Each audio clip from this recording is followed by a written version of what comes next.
Alabama is fresh off its first ever Final Four trip, but the Tide are going to be even better this season. Nick Saban is gone. Alabama is a basketball school.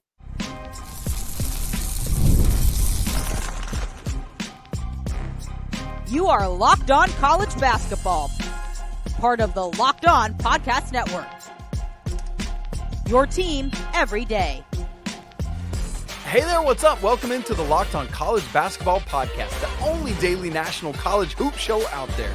I'm your host, Isaac Shade, and fresh off a plane from being in New York for the US Open is our guy, Leaf Tulane, and you're joining us at the place to get your college basketball content every single day. It's all part of the Locked On Podcast Network. Thanks for making us your first listen or watch, and we want to remind you that you can get every single episode ad-free on Amazon Music. We want to send a special shout-out to all the everydayers joining us and all the great members of the Locked On College Basketball Discord community. Today's episode is brought to you by FanDuel. Right now, through September 22nd, all FanDuel customers can bet $5 and get a 3-week free trial of NFL Sunday Ticket from YouTube and YouTube TV. Visit FanDuel.com to get started. How on earth, Leaf, does the NFL start tomorrow night on Thursday? I can't believe it's here. That means we're getting ever closer to our great sport, college basketball. So, Leaf, here's where we're headed today. We have been into our team previews. We've already hit Kentucky and Kansas and Gonzaga. Today, we are talking Alabama. So we'll have conversations about, can they make it back to the Final Four, defensive improvement, Nate Oats managing a deep and experienced roster, postseason expectations, and more. So, Leaf, let me set the stage, and then I want to ask you if you agree with what I said right off the top about Bama being a better team this year. The Tide is coming off. Sorry, let me set that up, and then I'll ask you the question.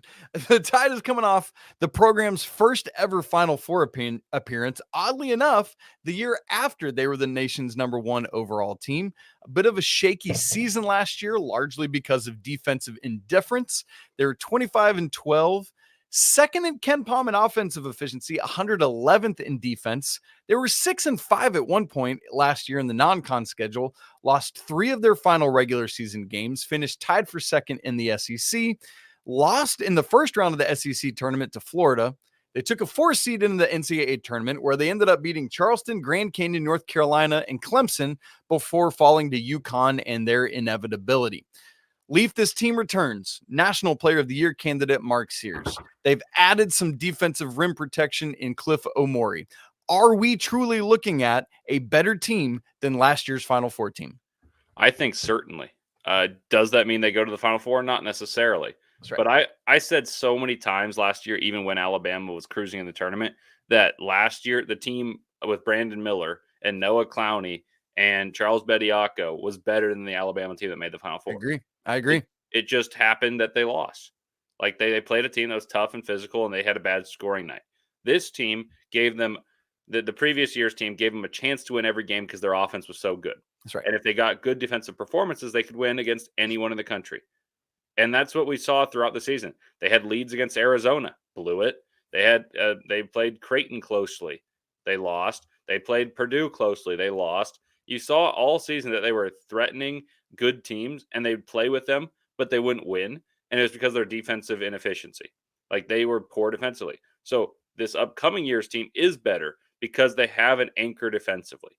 What made that team so good? It wasn't only Brandon Miller. It was Noah Clowney and Bediako made it hard to score. That's right. That's right. And they had a preeminent talent in Brandon Miller. Well, this year they have a probable All-American in Mark Sears. You have unbelievable depth. You have an anchor. And then you also have some of the guys that accepted roles and starred in their roles in order to elevate your team to a Final Four contender. I think the guy to watch out for is Jarin Stevenson. Ooh, yeah. Jarin Stevenson, to me, is going to be a top 20 NBA pick. Does that mean he's going to be an All-American? No. That's not how it works. But you have an NBA talent on the wing who very few people know about, along with the Grant Nelson hype train, Cliff in the middle. You have Mark Sears, the All-American, Latrell Wrightsell. Like, that's the starting 5 to me. But you could make an argument it's someone who scored about 18 points a game at Pepperdine and Houston Mallette. It could be Youngblood, who single-handedly put USF on the map last year and won them the regular season conference. It could be Aden Holloway, who started for the Crimson Tide's biggest rival in Auburn. And he was really good for most of the year. He had freshman growing pains at times.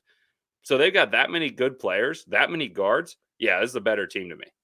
I love it, Leaf. So let's put some specificity to this roster. We'll talk more rotation, starting predictions, all that coming up in just a little bit, because I'm going to hold both our feet to the fire on making a starting lineup prediction. But Leaf, we get back 5 returners, 2 of whom started every game last season in Mark Sears and Grant Nelson. Also, Latrell Wrightsell, who started 12 games. Remember, folks, he missed a good chunk of the NCAA tournament because he had that head injury, which was unfortunate. You lose that 3-point shooting and still make a Final Four run. You also get back Jarin Stevenson, who Leaf talked about, was coming off the bench last year in his freshman year, and Mohamed Diabate also returning for the Crimson Tide. In terms of additions, there are 4 transfers and 4 freshmen. We've already talked some about Cliff Omoruyi, who was an absolute dude in the middle for Rutgers, which, by the way, I wish there's part of me that wishes he had stayed at Rutgers to play with Ace Bailey and who's the other? Dylan Harper. And Dylan Harper. Thank you. Last year at Rutgers, 10.4 points a game, 8.3 boards, and 2.9 blocks for Omoruyi. So there's that anchor that Leaf was talking about. You also get Houston Mallette coming in from Pepperdine, 6'5" shooting guard. Chris Youngblood, who Leaf talked about from South Florida. And this dude, when I think Nate Oats, this dude is like stereotypical Nate Oats type guy, 6'4" shooting guard. Last year at South Florida, 15.3 points a game, 41.6 from 3 on 5 attempts a game, 2.5 boards, 2.1 assists, and hit 82.9% of his free throws on 4.2 attempts. You also add in Aden Holloway, who Leaf talked about. Didn't have the freshman year we thought he would at Auburn, but hopefully you can have that sophomore uptick. In terms of the freshmen, Derrion Reid, 17th ranked player at 247, 6'7" small forward. Aiden Sherrell, LeBaron Philon, and Naz Cunningham. This is the 2nd ranked class at 247 behind only Duke. And so, man, as Leaf said, there's a depth of talent, and we'll talk about how to manage that here in a little bit. But Leaf, I think right now what I want to ask you is the biggest question: who's the biggest loss? Because there's several guys out the door between Aaron Estrada, Rylan Griffin, Nick Pringle, Sam Walters, who goes to Michigan. There's others, but I think those are probably the critical 4 guys. Off of those, who, in your opinion, is the toughest to replace for Nate Oats? Well, in a typical year, I would have told you Estrada because he's able to score on his own, but you brought in 4 players that probably are better basketball players in a nutshell. Like, I know he was a talented scorer. He put the ball in the hole. It just doesn't matter if you get Chris Youngblood and you bring in Mallette and Holloway, like all of whom are different, but they all resemble some of what Estrada brought to the table. So I would have told you him with confidence, but I don't think it actually matters. Like maybe there's an intangible thing that he did, or the maturity, or maybe here's the, like, it was kind of a defined pecking order. It was him and Sears were the go-to bucket getters. Maybe there's not that pecking order, but I just don't think from a talent standpoint, his loss means much to the Crimson Tide. Interesting. Yeah. And I mean, because you look at like a Pringle and it's like, nah, Omoruyi's a better basketball player to me and a better defender. So I'm with you. It is a tough thing to pick out and choose from. Yeah, you lose your 2nd leading scorer in Estrada and you lose your 4th leading scorer in Griffin, but you bring in these other guys. Leaf, if you're having to point it out, I mean, I think obviously we expect Sears to be the leading scorer. I'll use this phrase again, if I held your feet to the fire, who do you expect right now is the 2nd leading scorer on this team? Is it Nelson? Can he have a more consistent 5th year here at Alabama? Yeah, my answer was going to be Nelson. If I were to pick someone that wasn't a returner, I would say Youngblood. I think Nelson's probably going to score 15, 16 a game. They score a lot. He's going to get every chance to do what he can do. I finished the season off really well. I mean, I don't know who's going to play. Man, there's something about it. Well, here's the thing is, I think Stevenson should play because your defense then raises your ceiling so much. Or maybe you could just say sets it at floor. If Stevenson plays your small forward, you lose a little bit of shooting. But you got a 6'10" guy who can move like that. At the 3, dude, at the that's 3. Then wild. you have Nelson, who's a really good mover in his own regard. Then you have an anchor in Cliff. I would play that because you're still going to score, and now your defense is otherworldly in the front line. You're still diminutive in the backboard, and it's about effort, but you at least have Can this make up for it. erasable figure in Cliff. Like he cleans out your mistakes, and you have these guys who can be long, defend, and cause issues at the 3 and the 4. So I play them. And the reason that this matters to your question is then Youngblood probably doesn't start because I think you want to play the just 3 and D rotational guy and Wrightsell. Yeah. And then also about your point about people who left, Rylan Griffin, I just thought about this a little more. Rylan Griffin would have been my choice if Latrell Wrightsell wasn't gone. And because Latrell Wrightsell, like you mentioned astutely at the beginning, had the head injury and opened up more time for Griffin. Like, yeah, they both played together, but the substitution patterns changed because you needed to have a spacer. So if Latrell Wrightsell's able to play the way he was entering the tournament, then you probably don't lose a ton. But I think Rylan Griffin is the key to Kansas. It's he and his consistency need to balance AJ Store's volatility. Yeah. That's well said about both schools, Leaf. Very well done. Now, we do want to talk more about that starting lineup. As I said, we're each going to make a prediction. And here's the thing. Nate Oats could trot out a starting 5 made up of entirely fifth-year players. Will he do it? We'll take a look at that in just a second. Right after I tell you about eBay Motors, passion, drive, and patience, the formula for winning championships is also what keeps your ride or die alive. eBay Motors has everything you need to maintain your vehicle and level it up to peak performance. From superchargers to roof racks, exhaust kits to LED headlights, and more. Whether you're into speed or power or style, eBay Motors has got you covered. With over 122 million parts for your number one ride or die, you'll always find exactly what you're looking for. And with eBay Guaranteed Fit, your part is guaranteed to fit your ride every time, or you get your money back. Why? Because with eBay Motors, you're burning rubber, not cash. So with all the parts you need at the prices you want, it's easy to bring home that win and make your car the MVP. So keep your ride or die alive at ebaymotors.com. Eligible items only. Exclusions apply. eBay Guaranteed Fit only available to U.S. customers. We're talking Alabama, the basketball school in the post-Nick Saban era. That's just a fun joke to make, Leaf. I think I'm leaning into that all season long at this point. And we've just talked kind of in depth about all of these players that Nate Oats is going to have at his disposal this year. This is a deep roster. This is an experienced roster in some regards, particularly probably with the starters. And so, Leaf, I had just mentioned that there is a possibility that Nate Oats trots out a starting lineup entirely made up of fifth-year players. Do you think he's going to do so? No, because I think Jarin Stevenson, I know I'm going to sound like a broken record. I think you just have to play your NBA talent. 1, because I think he deserves to be on the court and he's really good. 2, because if you have an NBA talent and he's going to get picked in the first round, like I believe he will, and he doesn't play, then you're not going to get NBA talents going forward. Yeah.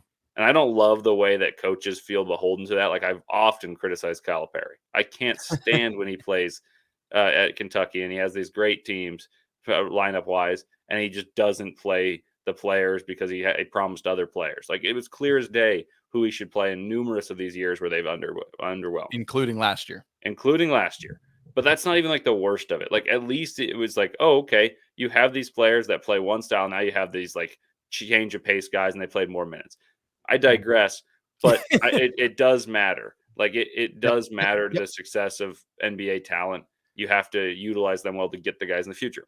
The reason I wouldn't is because then the lineups that follow, assuming that you'd have that be the starting lineup, wouldn't have the same experience. And I'm not saying it would be a full-on platoon, but you'd see a significant drop off of experience. And I think when you mix, and it doesn't have to be a huge mix, but if you mix the players, I think you find that experience triumphs, but you don't want to have all experience if your next lineup's going to be all youth or not new players to Alabama. So Stevenson at the 3. Yep. And then take me through the rest of what would be your starters then. I'd probably go Sears, Nelson, Omoruyi as locks, and the 2 guard, I would go with Latrell Wrightsell. And the reason is I just think that he knows his role of a 3-and-D as opposed to Youngblood adapting to being not the guy and just a guy. Yeah. Like he's just gonna, yeah, he can shoot the ball. You read out his stats. He's got great shooting splits, but that's with the ball in his hands. I think Wrightsell fits the mold better. I know there's a lot of seniors in that, so I'm not like splitting up the seniors Sure. heavily. Sure. But I think that it allows you to have the versatility to, hey, here's a substitute here that's young. Like Aden Holloway comes in and he plays with Sears all of a sudden. I mean, I'm not saying that's going to happen, but it could happen. That's a youthful piece. And now you have an ultra fast lineup. Well, you probably want to have some steadying presences with that. And I think that this enables it because you have all that size. You can drop either Stevenson or Nelson out of the lineup. They go to the 4 and the 5. Omoruyi's in foul trouble. You have all these possibilities, but this seems like the safest lineup. And it also could score 85 points a game just by themselves. Honestly. And what I think it does is one of the things is Alabama plays such a unique style, right? Where Nate Oats is unapologetically like, we are going to shoot about half our shots from beyond the 3-point arc.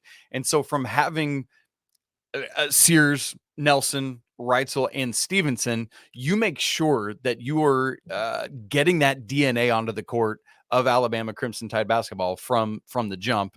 And so that makes a ton of sense to me. And I'm with you, Leaf. I think that Sears is the most no-brainer part of this entire roster.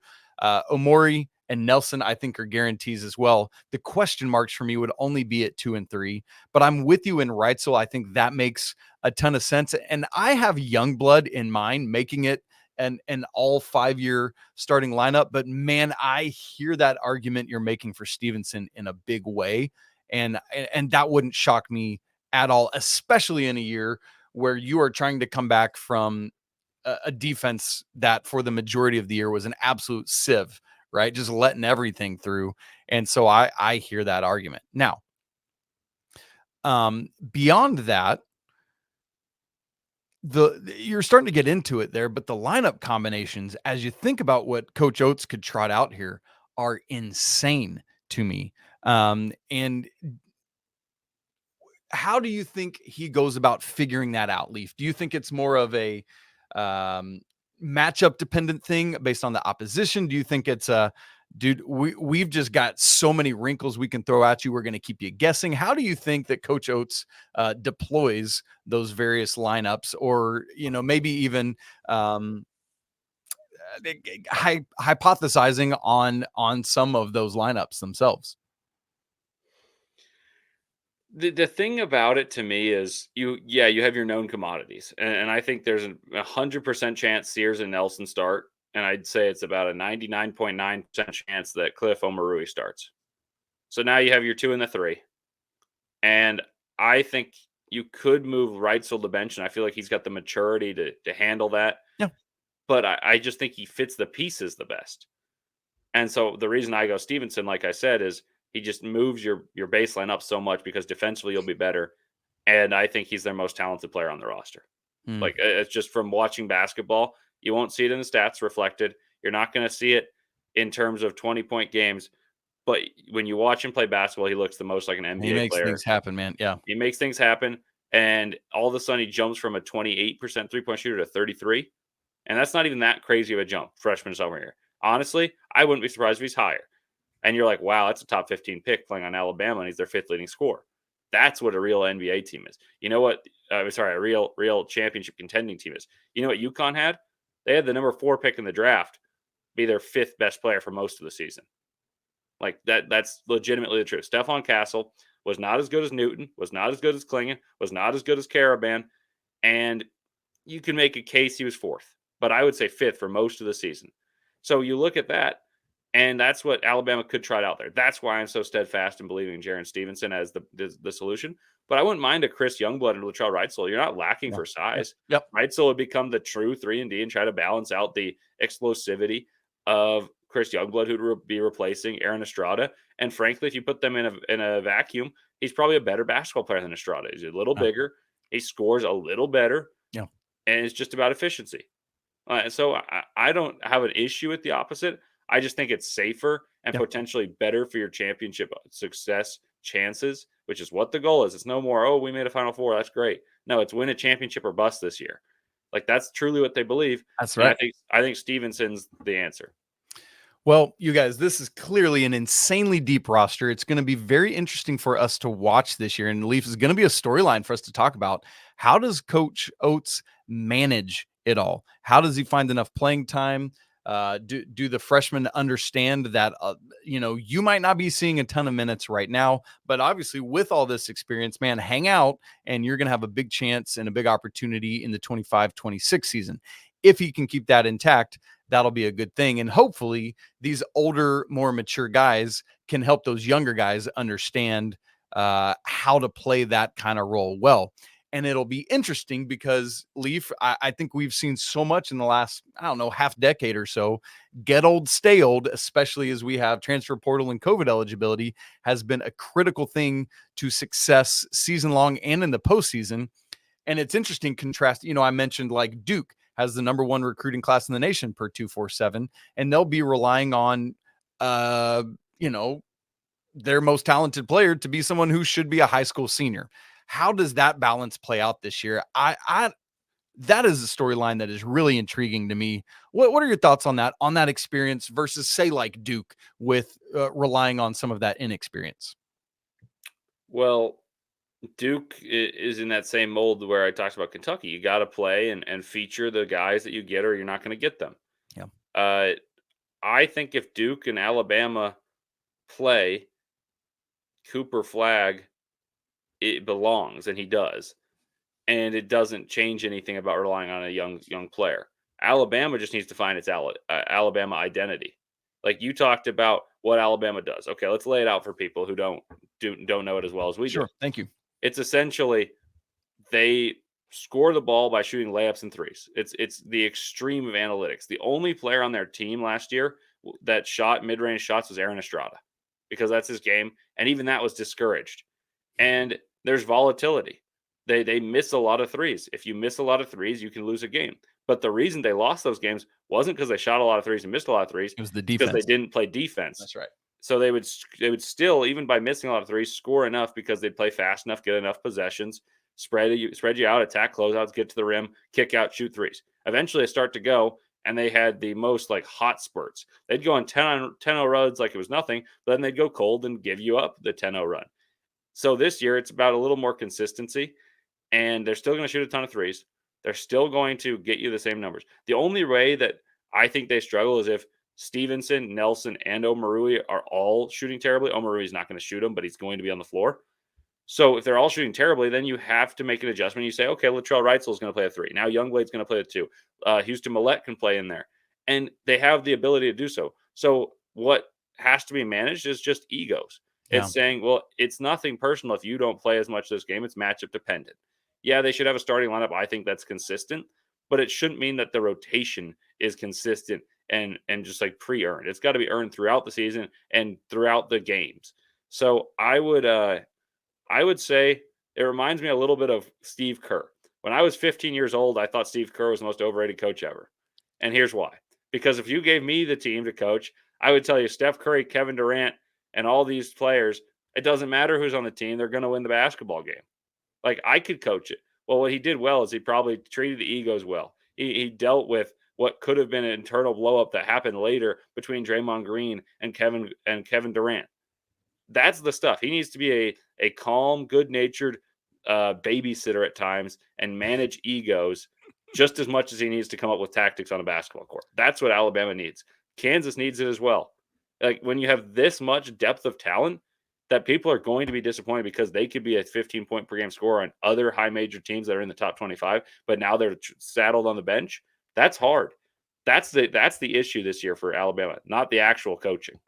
So we got to keep our eyes on the prize of the championship and not what the box score says that I did in this game. If the box score says Alabama had more points, then that's what Nate Oats needs to keep the players' eyes on. And Leaf, here's the thing, with a team this deep, it only makes sense to have an extremely challenging schedule. And that's exactly what Nate Oats and his staff have done. They're not backing down from anyone. We're going to look at the schedule and make some predictions coming up in just a second. Right after I tell you about FanDuel. Look, you've heard us talk a lot about FanDuel this summer, America's #1 sportsbook. And usually throughout June and July, we've been filling you in on daily getting a boost or a bonus from FanDuel. Well, got something a little bit different for you right now, because right now through September 22nd, FanDuel is giving all customers the opportunity to bet $5 and get a 3-week free trial of NFL Sunday Ticket from YouTube and YouTube TV. And then with the YouTube TV base plan, you're able to watch every regular season Sunday afternoon out of market game. All you need is a Google account and a current form of payment, and you can cancel at any time.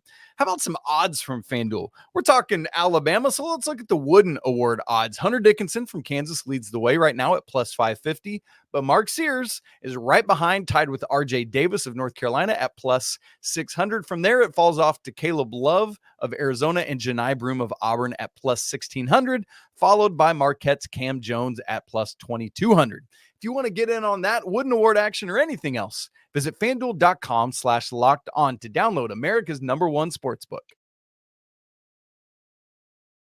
Earlier in the show, Leaf said that it is national championship or bust for Alabama. And so let's look at the schedule that's going to try to help them get there. The SEC is the only power conference that's still playing 18 games. The other 4 have all gone to 20. So that means that we will get 13 non-conference games from these Alabama Crimson Tide players. The bye games: UNC Asheville with friend of the program Mike Morrell at head coach, Arkansas State, McNeese and Will Wade. That's a tough game. North Dakota, Kent State, South Dakota State. Woo, that's interesting, Leaf. But obviously, look, those are some good bye games. Not all of them are great, but bye games are not all created equal. Let's put it that way. But obviously, we're all here for the games against the major conference opponents, which, like, essentially half of the non-conference games are at Purdue, Illinois, Houston in the Players Era Festival, Notre Dame and Rutgers in the Players Era Festival. What up, Cliff Omoruyi against your former team, at North Carolina in the ACC SEC Challenge, and then against Creighton as well. Leaf, this is a great schedule. I love this non-conference schedule. Obviously, we could get into the SEC schedule, but man, what do you make of this non-con, and where do you think the losses, if any, come from? Yeah, I don't think they'll emerge unscathed. I think they'll probably be 1 or 2 losses through the non-con. Yeah. And therefore still a top 5 team in the country. Yeah. I wouldn't be appalled if they're unscathed. There's no way. There's no way they're going 13-0 through this. You see, I wouldn't bet on that, but I'd be far less shocked if they're 13-0 than I would be if Duke or Kansas is. Because Duke, like you said, is youthful. This team at least has who's going to be their star already having done it at the highest level. That's true. And they're older.